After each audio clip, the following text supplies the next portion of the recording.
Working with Excel invariably involves working with formulas. In this particular worksheet called Formulas in the workbook Creating Formulas and Functions, we need some totals in row 4.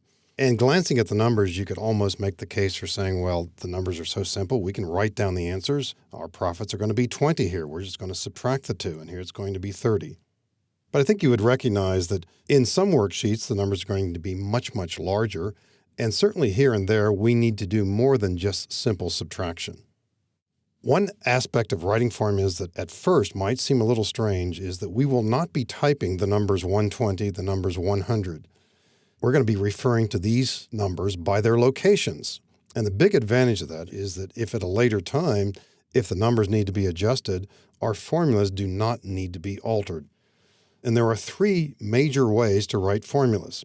Let's start with equal, and they all begin with the equal sign, by the way. And the most common way probably is to begin with the actual cell address, which is B2. In other words, we want the sales entry minus the overhead entry. So that's in cell B2 minus B3. You don't have to capitalize the B. And as soon as we press enter, we will see an answer. The real content of this cell is not 20, it is the formula, and you'll see it up in the formula bar. If you want to see it a bit larger with a little bit of help, you can simply double-click here and not only see the formula, but also see a colored reference to the cells in question. Let me delete this. Another technique begins with the equal sign, but now in its advantages, we don't have to type addresses. We're going to use the arrow key twice to select this cell, then press minus, then the up arrow to this cell, and enter. Might seem a little awkward at first, and it's certainly not very efficient if the cells referred to are hundreds of rows away. Nevertheless, in some situations, it can be reasonably fast. A third way involves using the mouse and keyboard together, which makes it sound not too efficient, but it can be pretty fast too. Equal, use the mouse, click on cell B2, put in the minus on the keyboard, and with the mouse, click cell B3. Here too, we're not typing addresses. Same formula, same answer as we've seen before. What if the overhead number here, as it turns out, is incorrect? And maybe someone forgot an expense and this should have been 125. We'll change this to 125. And as I press enter, we're going to get a different answer.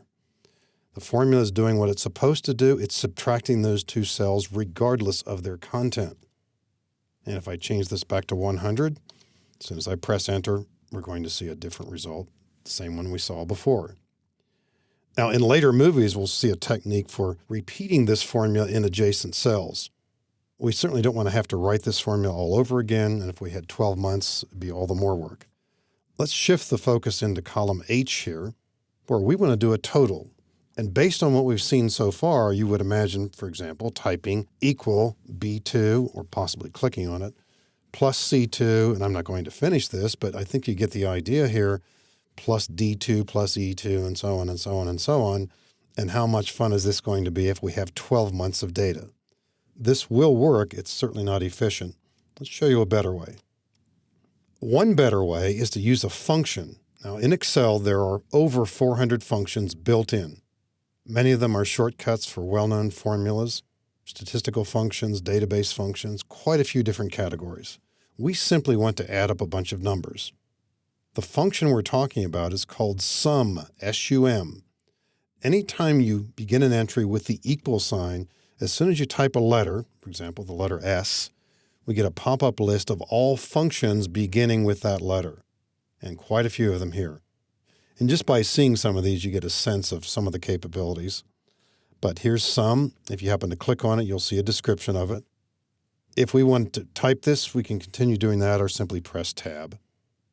The next step, not so obvious, but we need to select these cells here, either by dragging left to right or right to left, but hold down the left mouse button first.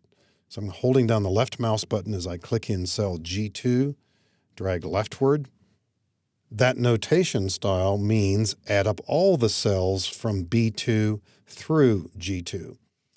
And we don't have to type the right parenthesis. When we're only using a single set like this, we'll simply press enter. So that's a total, and much simpler and easier than adding up the 6 different cells. Now, if we'd like to do an average here, an average of those first 6 months, an average is we add up cells, and then we divide by the number of entries. Well, we've already done the addition here, so let's refer to that. Equal this amount, the 1505, divided by, we use the slash symbol, divided by 6. Enter. So we're using common operators here, slash for division. In our initial formula over here, we used minus for subtraction, and sure enough, we'll be using plus at some point, and also an asterisk for multiplication. Many formulas are straightforward, easy to use.